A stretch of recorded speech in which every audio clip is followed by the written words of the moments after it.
श्री गणेशाय नमः। श्री जानकी वल्लभ विजयते। श्री रामचरितमानस सप्तम सोपान उत्तरकांड। रहा एक दिन अवधि कर अति आरत पुरु लोग, जहाँ तो सोच नारी नर कृषुतन राम वियोग। सगुन हो सुंदर सकल मन प्रसन्न सब केर, प्रभु आगमन जना भजनु नगर रम्य चहु फेर। कौशल्यादि मातु सब मन आनंद असु होई, आयो प्रभु सी अनुजुत कहत चहत अब कोई। भरत नयन भुज दक्षिण फरकत बारही बार, जान सगुन मन हर्ष अति लगे करन विचार। रहु एक दिन अवधि अधारा, समुझत मन दुख भयो अपारा। कारण कवन नाथ नहीं आयो, जानि कुटिल किंधी मोहि बिसरयो। आहा धन्य लक्ष्मण बड़ भागी, राम पदार बिंदु अनुरागी। कपट कुटिल मोहि प्रभु चीन्हा, ताते नाथ संग नहीं लीना। जो करनी समझे प्रभु मोरी, नहीं निस्तार कलप सत कोरी। जन अवगुण प्रभु मान न काऊ, दीन बंधु अति मृदुल स्वभाव। मोरे जिया भरोस दृढ़ सोई, मिले हैं राम सगुन शुभ होई। बीते अवधि रहे जो प्राणा, अधम कबन जग मोहि समाना।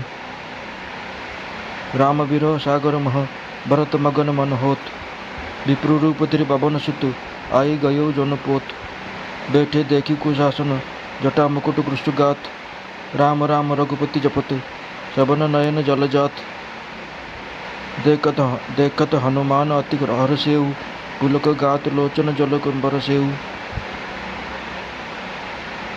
मनुमा बहुत भांति सुख मानी, बोले श्रवण सुधा समबानी।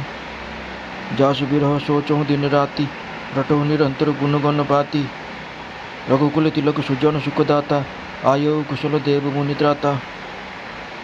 रिपुरन जीत सुजस सुर गावत, सीता सहित अनुज प्रभु आवत। सुनत वचन बिसरे सब दुखा, तृषावंत जिमि पाई पीयूषा। को तुम हो तात कहाँ ते आए, मोहि परम प्रिय वचन सुनाए। मारुत सुत में कपि हनुमाना, नाम मोर सुनु कृपा निधाना। दीनबंधु रघुपति कर किंकर, सुनत भरत बैठे उठि सादर। मिलत प्रेम नाही हृदय समाता, नयन स्रवत जल पुलकित गाता। कपि तब दर्शन सकल दुख बीते, मिले आजु मोहि राम पीड़िते। बार बार बुझि कुशलाता, तो कह देव काहु सुन भ्राता। यही संदेश सरिस जग माही, करी विचार देख्यो कछु नाही। नाहि नितात उरिन में तोही, अब प्रभु चरित सुनाबहु मोही। तब हनुमंत नाई पद माथा, कहे सकल रघुपति गुण गाथा। कहु कपि कबहु कृपाल गोसाई, सुमिरहि मोहि दास की नाई। निज दास जो रघुवंश भूषण, कबहु मम सुमिरत करो। सुनि भरत वचन विनीत अति, कपि पुलकित तन चरणी पर्यो। रघुवीर निज मुख जासु गुनु, कहत अग जगन्नाथ जो। काहे न होय विनुत परम, पुनित सद्गुण सिंधु सो। राम प्राण प्रियनाथ तुमह, सत्य वचन मम तात। पुनि मिलत भरत सुनी, हरसन हृदय समात। भरत चरण सिर नाई तुरत, गयो कपि राम पही। कही कुशल सब जाई हरसी, चले प्रभु जान चढ़ी।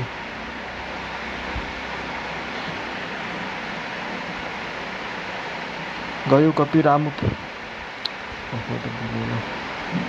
नाई तुरत, गयो कपि राम पही। भरत चरण सिर नाई, हर्ष चले प्रभु जान चढ़ी। कही कुशल सब जाई, हर्ष भरत कुशलपुर आए। समाचार सब गुरु ही सुनाए, पुनि मंदिर मह बात जनाई। आवत नगर कुशल रघुराई, सुनत सकल जननी उठी धाई। कही प्रभु कुशल भरत समुझाई, समाचार पुरवासी न पाए। नरो और नारी हर्ष सब धाए। दधि दुर्बा रोचन फल फूला, नव तुलसी दल मंगल मूला। भीड़ भारी हेमथार भवन भामिनी, गावत चली सिंदूर गामिनी। जो जसई तो सही उठे धावही। बाल वृद्ध कह संग न लावही। एक एक न कह बुझाई भाई। तुम देखे दयाल रघुराई।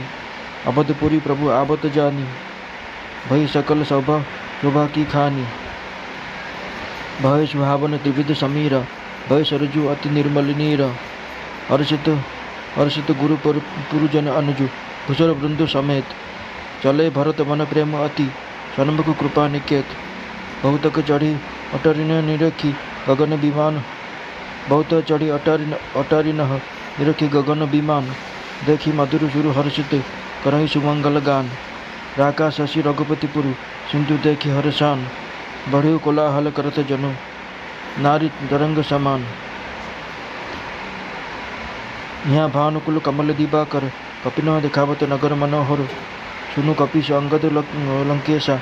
पावन पूरी रुचिरी यह देशा। यद्यपि सब वैकुंठ बखान। वेद पुराण विदित जगु जाना। अवधपुरी सम प्रिय नहीं सोऊ।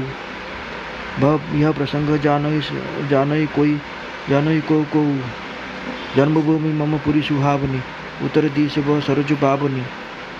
जो मज्जन ते विनय प्रयास।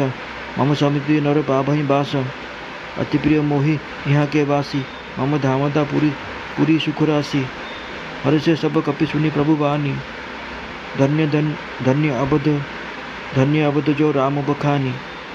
आवत देख लोग सब कृपा सिंधु भगवान। नगरी निकट प्रभु परेऊ उतरेऊ भूमि विमान। उतरी कही प्रभु पुष्प कही तुम्हें कुबर पही जाहू। प्रेरित राम चलेऊ सो हर्ष बिरहु अति ताहू।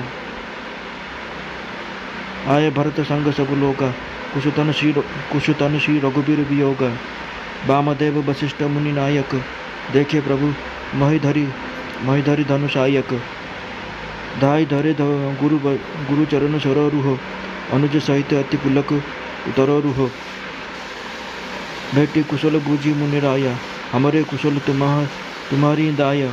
सकल द्विजन मिले नायो माथा। धर्म धुरंधर रघुकुल नाथा। गए भरत पुनि प्रभु पद पंकज। नमत जिन्हें सुर मुनि शंकर अज। परे भूमि नाही उठत उठाए। बर करी कृपा सिंधु उर लाए। श्याम लगात रोम भय ठाड़े। नभ राजीव नयन जल बाढ़े। राजीव लोचन सबत जल। तनु ललित पुलकावली बनी। अति प्रेम हृदय लगाई। अनुजय मिली प्रभु त्रिभुवन धनी। प्रभु मिलत अनुजय सोह। मोपहि जाति ताहि उपमा कही। जनु प्रेम और श्रृंगार तनु। धरि मिले बरु सुषमा लही। बुझत कृपानिधि कुशल भरतहि। वचन बेगिन आबही। सुनु शिवास सुख बच्चन।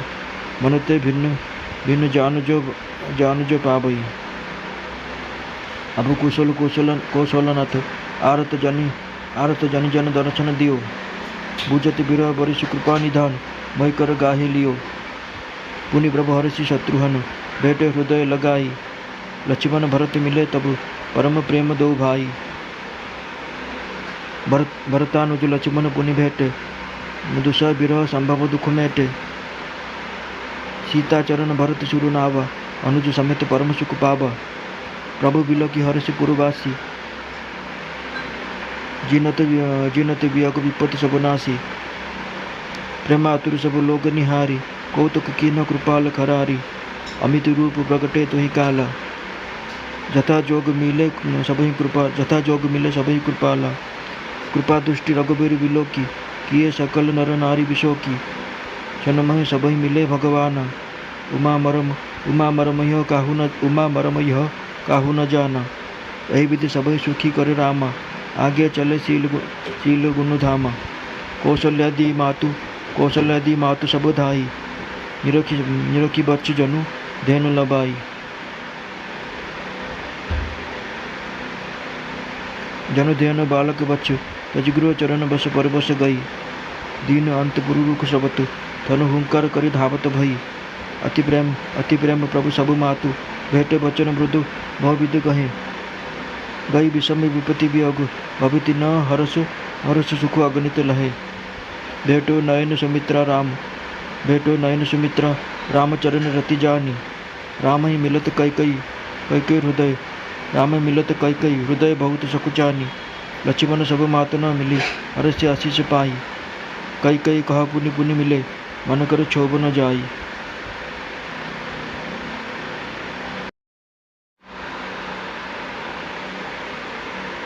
मयूर कंठपरी नीलावर्ण देवता मध्य श्रेष्ठ ब्राह्मण चरण कमल चिन्ह सुशोभित शोभार राशि पीताम्बरधारी कमल नेत्र सदा परम प्रसन्न हस्तर बाण धनुष धारणकारी बानर सेनांतर युक्त भाई लक्ष्मण द्वारा सेवित स्तुति योग्य जानकी पति रघुकुल श्रेष्ठ पुष्प विमान रूढ़ श्री रामचंद्र को मु निरंतर नमस्कार करुच्ची।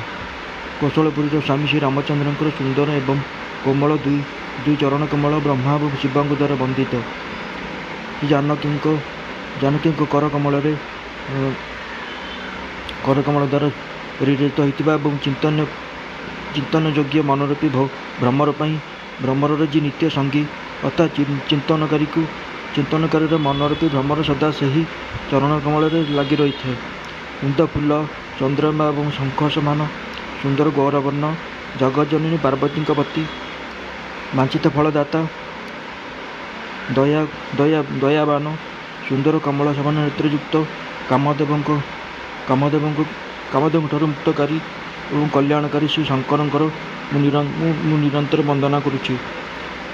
श्रीराम को फेरिबा समय को अपेक्षा करी अयोध्यावासी मैंने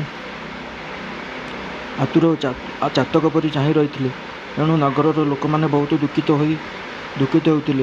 राम वियोग क्षुभित हो पुरुष नारी जो बसी विचार करते कथा कौन श्रीरामचंद्र एपर्यंत कहीं आसिले ना। इतिमध्य ही समस्त सुंदर शकुन होबार लगिला और समस्त मन प्रसन्न होगला। नगर चारिआडे सुंदर आभा खेलीगला जेपरी समस्त चिन्ह प्रभु आगमन सूचना देदेला। कौशल्य आदि समस्त माता मनरे एपरी आनंद होता जेपरी एवं कौन कारण एवं किए कहूँ चाहूँ जेपरी कि कहूँ चाहूँचे कि सीता और लक्ष्मण सहित प्रभु श्रीरामचंद्र आसीगले। भरतंकर डाहाण आखि और डाहाण भुज बारंबार स्फुरित होता।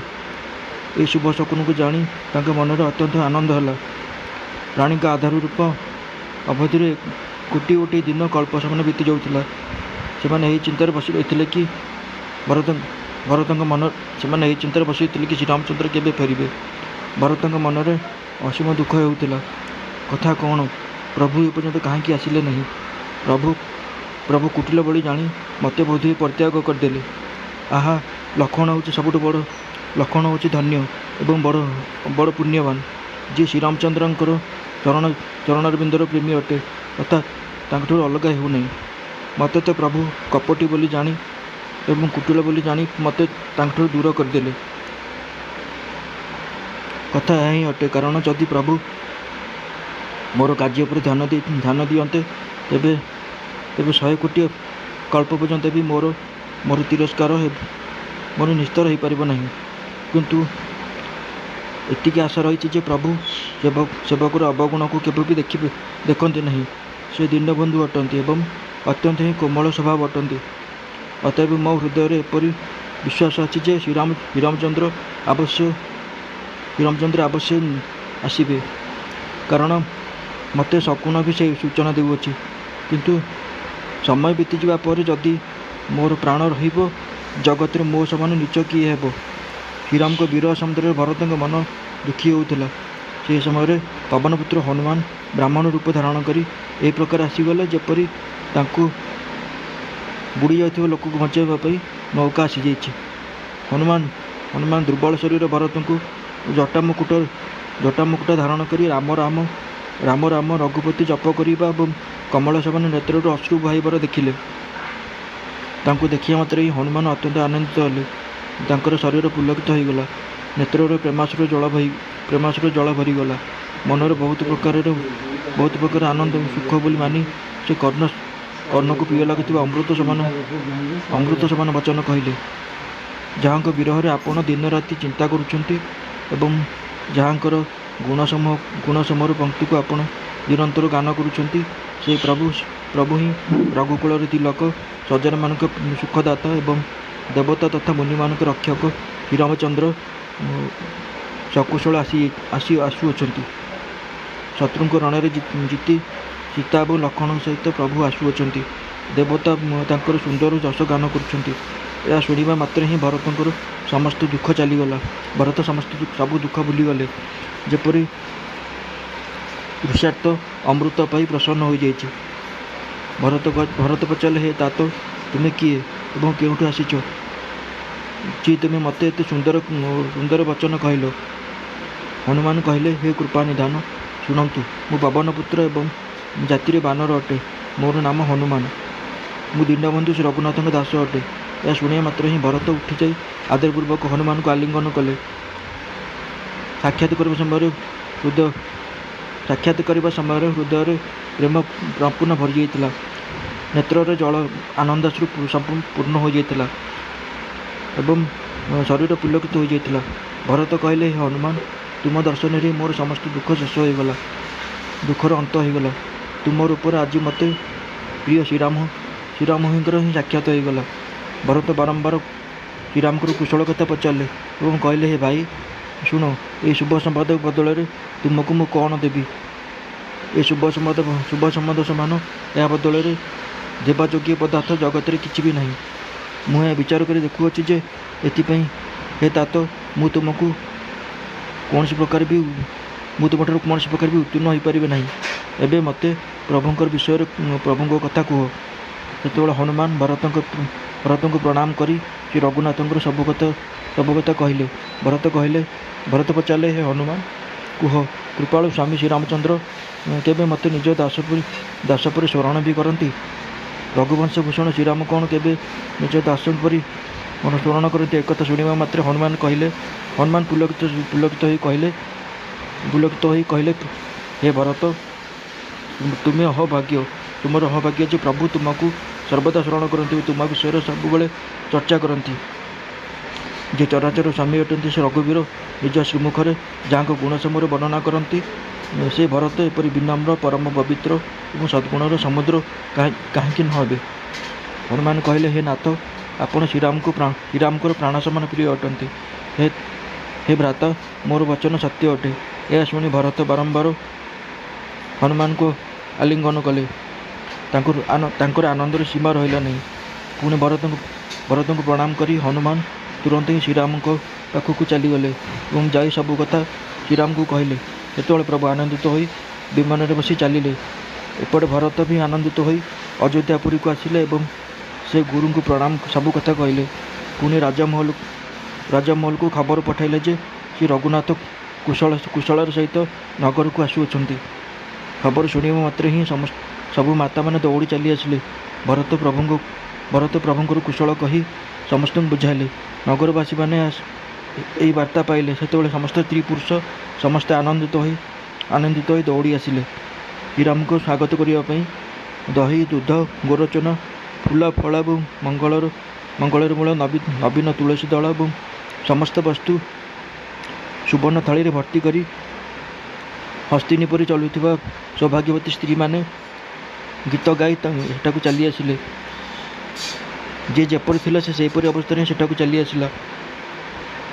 ଡେରି ହୋଇଯିବା ସମୟରେ ବାଳକ ଏବଂ ବୃଦ୍ଧମାନଙ୍କୁ କେହି ସାଥିରେ ଆଣିଲେ ନାହିଁ। ସମସ୍ତେ ପରସ୍ପରକୁ ପଚାରୁଥାନ୍ତି, ଭାଇ, ତୁମେ ଦୟାଳୁ ଶ୍ରୀ ରଘୁନାଥଙ୍କୁ ଦେଖିଛ? ପ୍ରଭୁଙ୍କୁ ଆସିବାର ଜାଣି ଅବଧପୁରୀର ସମସ୍ତ ସୌଭାଗ୍ୟ ରାଶି ହୋଇଗଲା। ପ୍ରଭୁଙ୍କର ଆସିବାର ଜାଣି ଅବଧପୁରୀ ଅର୍ଥାତ୍ ଅଯୋଧ୍ୟା ସମସ୍ତ ଶୋଭାରେ ପୂର୍ଣ୍ଣ ହୋଇଗଲା। 3 ପ୍ରକାର ସୁନ୍ଦର ବାୟୁ ବହିବାରେ ଲାଗିଲା। ସରଜୁ ନଦୀ ଅତି ନିର୍ମଳ ଜଳଦାୟିନୀ ହୋଇଗଲା, ଅର୍ଥାତ୍ ସରଜୁର ଜଳ ଅତ୍ୟନ୍ତ ନିର୍ମଳ ହୋଇଗଲା।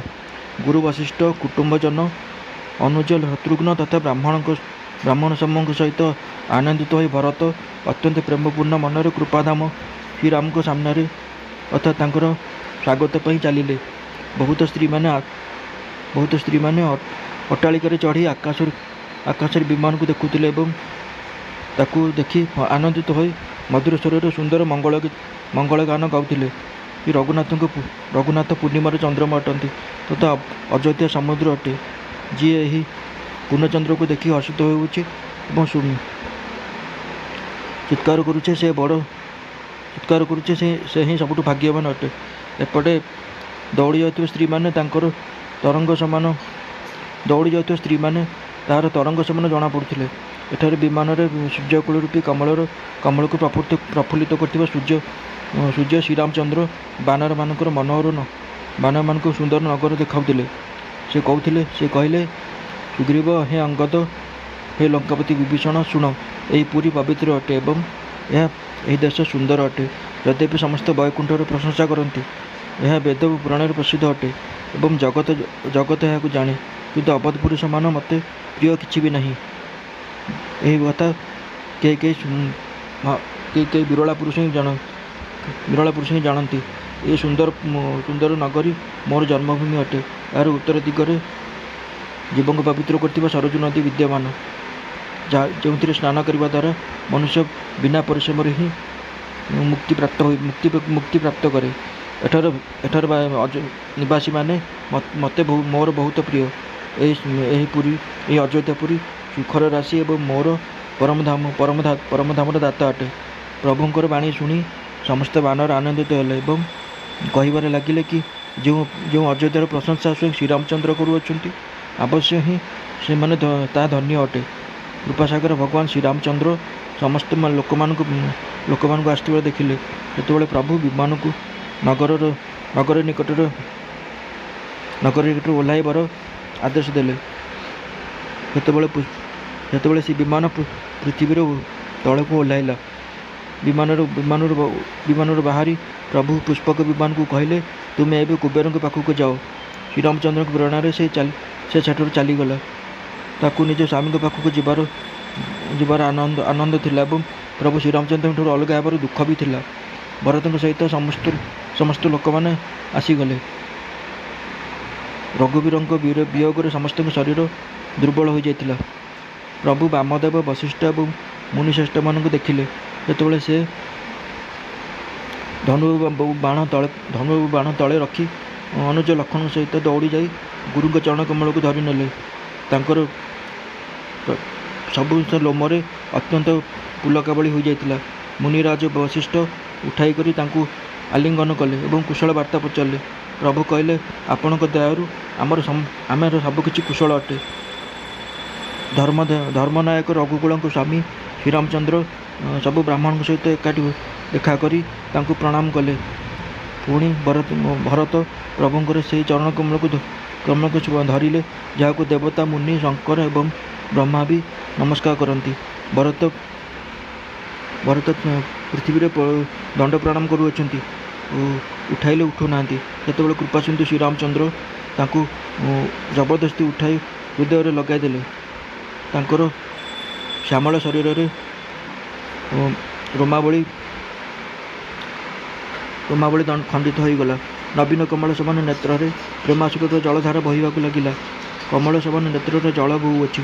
सुंदर शरीर रे पुलकावली अत्यंत शोभायमान देखा जाउछि।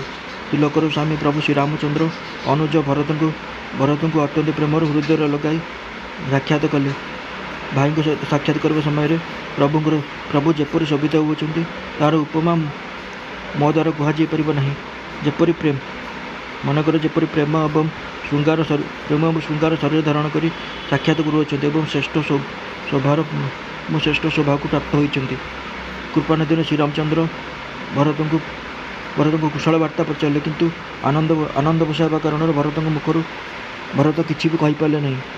शिव कहले हे पार्वती शुण ये सुख जो समय भरत श्रीराम को सहित साक्षात कले ता कहुपर नहीं।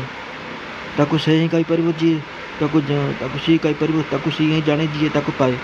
भरत कहले हे कौशलनाथ आपण मत दुखी जानी दास को दर्शन देले।